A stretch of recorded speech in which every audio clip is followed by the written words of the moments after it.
Hola familia y amigos, bendiciones en el nombre poderoso de Jesús. Mi nombre es Elmer Arana, soy apologeta católico y miembro del movimiento misionero Juan 23. En esta oportunidad vamos a seguir hablando de las imágenes de nuestra Santa Madre Iglesia Católica. La pregunta que todos nos hacemos es, ¿podemos tener imágenes? Los textos bíblicos son muy claros en su prohibición de hacer imágenes o estatuas de falsos dioses, o sea, de ídolos, o sea, de Pesel. La palabra Pesel es imagen de un falso dios o imagen de un ídolo, pero la palabra Selem es imagen representativa. Esta es otra cosa muy distinta a lo que es el Pesel, y es aplicar estos textos a las imágenes como adornos o signos religiosos. O sea, aquí se utiliza la palabra hebrea que significa imagen, que es Selem. Entonces, Pesel y Selem son dos cosas muy diferentes. Ahora vamos a ver cuántas veces pues nosotros hemos escuchado esta acusación de parte de nuestros hermanos separados. Los católicos hacen imágenes para adorarlas, mientras que la Biblia tiene una estricta prohibición. Esto es totalmente falso, ya que la icodulia es veneración de un selem o de una imagen, mientras que la idolatría es adoración a un pesel o a un falso dios. Entonces vamos a seguir diciendo que muchos hermanos nuestros católicos no saben qué contestar cuando los cuestionan nuestros hermanos separados. Otros se dejan influenciar fácilmente por estas verdades a medias y algunos sienten la tentación de botar las imágenes incluso de sus capillas o de sus iglesias. Les quiero aclarar este tema acerca de las imágenes, pero con la Biblia en la mano. Aquí está la Biblia y vamos a ver realmente qué nos dice la Biblia. Antes que nada debemos hacer una clara distinción entre una imagen, un cuadro, un adorno religioso y lo que es un ídolo o un pesel, que es la imagen de un falso dios. Pesel es la imagen de un falso dios. Esto es lo que nos prohíbe la Biblia en Éxodo 24. No te harás imagen de un falso dios, o sea, de lo que nos habla Éxodo 23. La Biblia sí que rechaza enérgicamente el culto de adoración a los ídolos, o sea, a los falsos dioses. Pero la Biblia nunca rechaza las imágenes como signos religiosos. ¿Qué es un ídolo según la Biblia? Vamos a ver qué nos dice la Biblia acerca de lo que son los ídolos. Muchos años antes de Jesús, en tiempos de Moisés, Dios comenzó a formar a su pueblo elegido, el pueblo de Israel. Era gente muy primitiva que Dios había sacado del politeísmo para llevarla al monoteísmo. Todos estos pueblos antiguos tenían infinidad de dioses falsos, los que adoraban y representaban a través de imágenes de Baales, que tenían la forma de un toro, de un león o de otros animales. A esas imágenes el pueblo de Moisés las llamaba ídolos, o sea, falsos dioses. La gente de aquel tiempo pensaba que estas imágenes tenían un poder mágico o una fuerza milagrosa. En el fondo, estos ídolos eran representaciones de poderes o vicios del hombre mismo. Por ejemplo, la imagen del becerro de oro que nos habla el Éxodo capítulo 32 era la expresión de la fuerza bruta de la naturaleza. También podía representar la encarnación del poder sexual desorientado y vicioso. Y el oro del becerro significaba el poder de la riqueza que explota y aplasta al hombre. Es decir, el hombre con sus vicios representados en el becerro de oro quiere ser Dios y no quiere dejar lugar al único y verdadero Dios. Dios es uno y a Él es el único que adoramos nosotros los católicos. Dios llamó al pueblo hebreo a avanzar por la senda del monoteísmo, dejando atrás los ídolos y dando adoración al verdadero Dios. Pero los israelitas de aquel tiempo, atraídos por las prácticas de los pueblos paganos, querían a veces volver al politeísmo, y a la adoración de ídolos. Entonces Moisés, inspirado por Yahvé Dios, les prohibió estrictamente hacer estos falsos dioses, o sea, estos ídolos. No tengas otros dioses fuera de mí, no te hagas estatua ni imagen alguna de lo que hay en el cielo ni en la tierra, ni te postres ante estos ídolos, no les des culto. Así reza Éxodo 23 y 24. Queridos hermanos, estos textos bíblicos son muy claros en su prohibición de hacer imágenes o estatuas de falsos dioses. Pero otra cosa muy distinta es aplicar estos textos a las imágenes religiosas, adornos o signos religiosos. Estos signos, imágenes, nunca han sido prohibidos por Dios ni por la Biblia. Vamos a ver algunos textos aclaratorios. La Sagrada Escritura siempre hace la distinción entre imagen como ídolos e imágenes como adornos o signos religiosos. Leamos algunos textos en los cuales Dios mismo mandó a Moisés a hacer imágenes como símbolos religiosos. Dice, harán 2 querubines de oro macizo labrados a martillo y los pondrán en las extremidades del lugar del perdón, uno a cada lado. Allí me encontraré contigo y te hablaré desde el lugar del perdón, desde en medio de los querubines puestos sobre el arca de la alianza. Esto nos dice Éxodo capítulo 25, versículos 18 al 22. Estos 2 querubines parecidos a imágenes de ángeles eran adornos religiosos para el lugar más sagrado del templo. Pues bien, estas imágenes hechas por mano de hombres estaban en el templo, en el lugar más sagrado, y nunca fueron considerados como ídolos, sino todo lo contrario, el mismo Dios ordenó construirlos. Leamos otro texto del Antiguo Testamento, Números capítulo 21, versículos 8 y 9. Ahí nos narra cómo en aquel tiempo los israelitas murmuraban contra Dios y contra Moisés. Entonces Dios mandó contra el pueblo serpientes venenosas que los mordían, de modo que murió mucha gente por protestar contra Dios. Moisés intercedió por el pueblo y Dios le respondió, haz una serpiente, cabal en lo que es el capítulo 21, versículo 8, haz una serpiente de bronce, ponla en un palo o en una asta, todo el que la mire se salvará. Nos damos cuenta otra vez de que esta serpiente de bronce era una imagen hecha por manos de hombres, pero no para adorarla, sino que era un signo religioso para invocar a Dios con fe, y todo el que viera esa imagen de la serpiente de bronce quedaba curado de las mordidas de las serpientes venenosas. Hay otros textos en la Biblia que nos hacen ver que en el templo de Jerusalén habían varias imágenes o esculturas que no fueron prohibidas, menos aún consideradas como ídolos.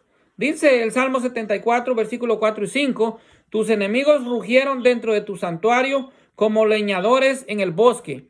Derribaron con hacha las columnas y esculturas en el templo. Esto significa que en el templo de Jerusalén habían también esculturas o imágenes. Queridos hermanos católicos, estas indicaciones de la Biblia son suficientes para decir que la Biblia sí prohíbe la fabricación de imágenes como dioses falsos, sea como ídolos. Usted puede, si quiere adorar una vaca, un buey, un becerro, un perro, lo que sea, eso sí lo prohíbe la Biblia porque son dioses falsos. Pero nunca ha prohibido las imágenes o esculturas como adornos religiosos.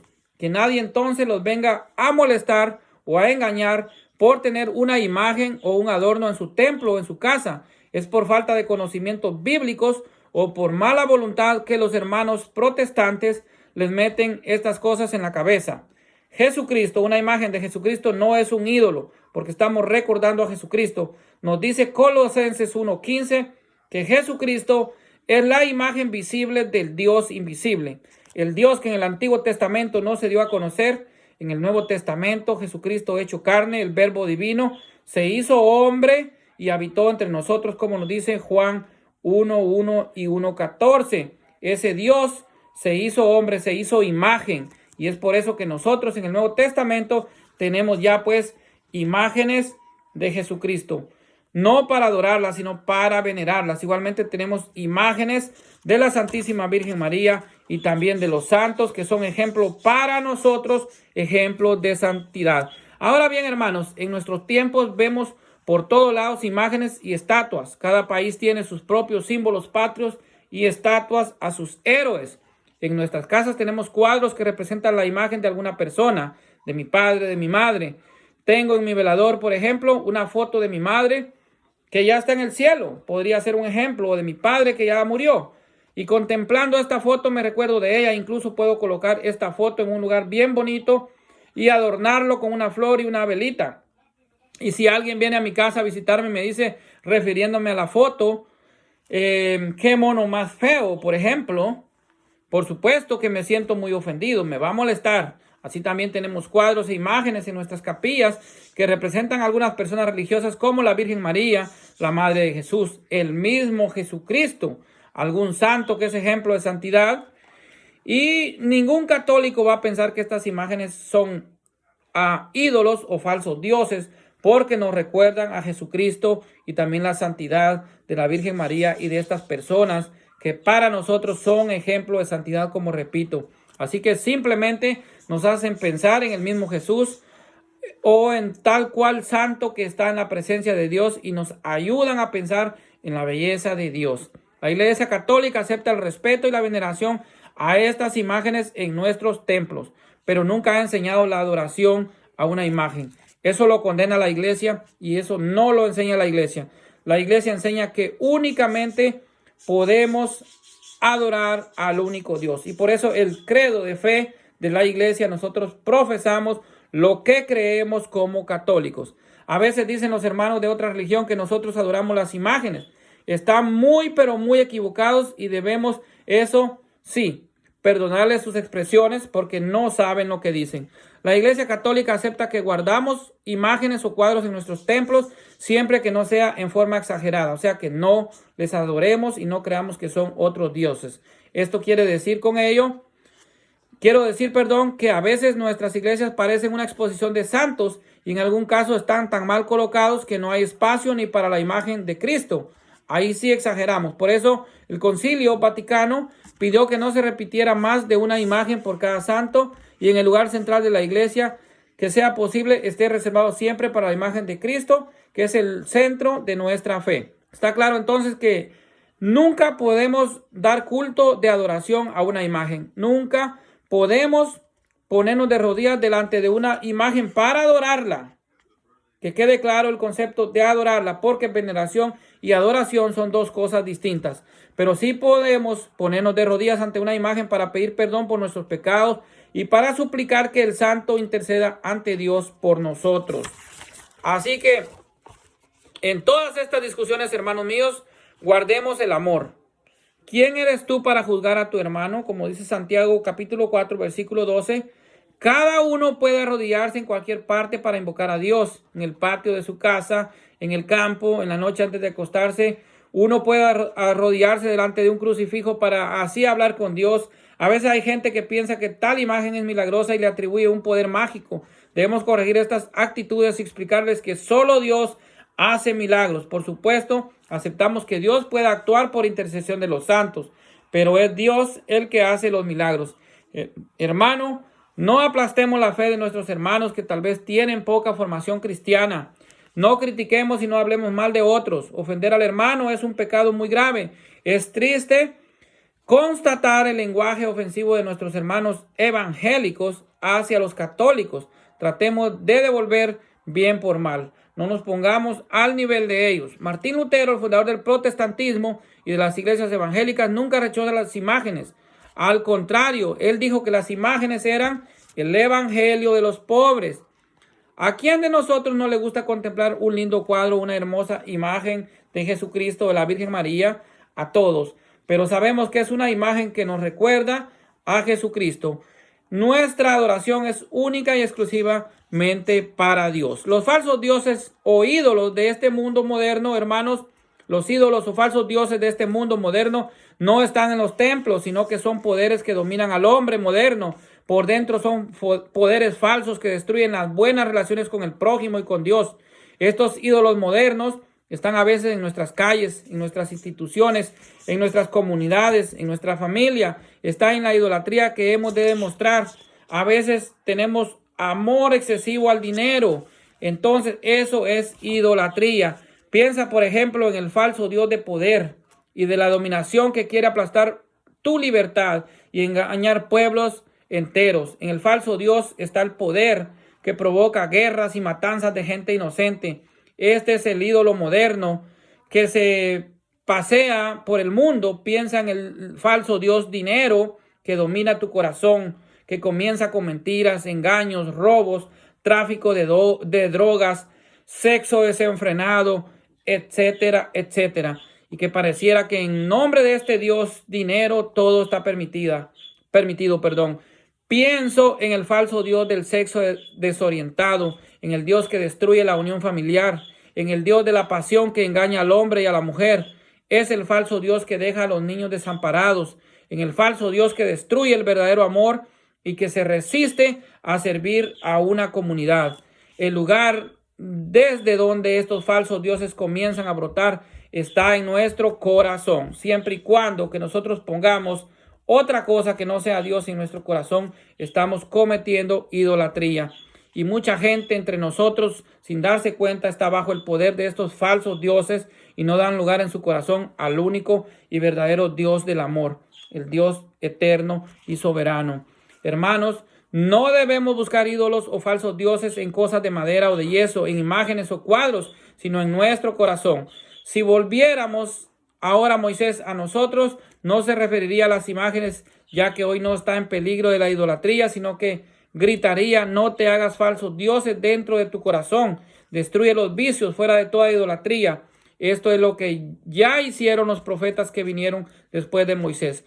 Los primeros misioneros que evangelizaron América Latina trajeron de España y del Perú numerosas imágenes del Señor y de la Virgen y de los santos. Son imágenes religiosas cargadas de historia que penetraron hondamente en el alma de nuestro pueblo y que los evangelizaron de tal forma y que, aparte de su valor escultórico, tienen el mérito de que ante ellas oraron nuestros antepasados, y cada capilla tiene la imagen de sus patronos. Todas ellas nos recuerdan los misterios centrales de la encarnación e ilustran de alguna manera la historia de salvación realizada por Dios a favor de nosotros. Así que cuando lleguen los evangélicos o los protestantes o los grupos que andan haciendo propaganda religiosa a tus casas y les digan que los católicos somos unos idólatras porque adoramos las imágenes, ya saben qué contestarles. Díganle que no es correcto. La Biblia prohíbe los falsos dioses, pero no las imágenes de Jesucristo. Finalmente hay que tener presente que en el Antiguo Testamento no podía representarse a Dios porque el Verbo no había tomado cuerpo ni forma humana. Pero en el Nuevo Testamento es distinto.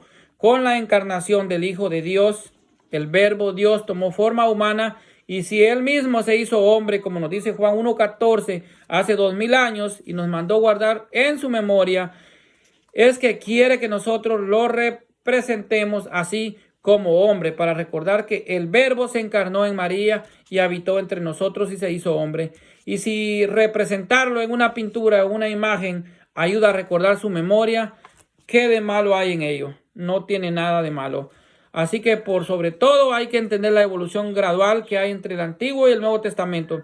Algunas sectas protestantes dan la impresión que quedaron petrificadas en el Antiguo Testamento, estancadas en el Antiguo Testamento, y solo por ignorancia o mala voluntad o por tratar de destruir la fe del católico nos viene a decir que nosotros somos idólatras. Es decir, se aferran de textos aislados, los sacan de su verdadero contexto y confunden a los no iniciados en la Biblia. Y aquí viene a recordar que el mismo Jesús confirmó esta progresiva evolución entre el Antiguo Testamento y el Nuevo Testamento cuando dijo: antes se les dijo, pero yo ahora les digo. Así es que Jesucristo es el centro de nuestra fe, y la Iglesia Católica nos manda a adorar al único y eterno, soberano y Dios, el Dios que creó el mundo. Y esto nosotros lo decimos en nuestro credo de fe, en el credo de Constantinopla y en el credo de los apóstoles. Así que bendiciones para todos en el nombre poderoso de Jesús.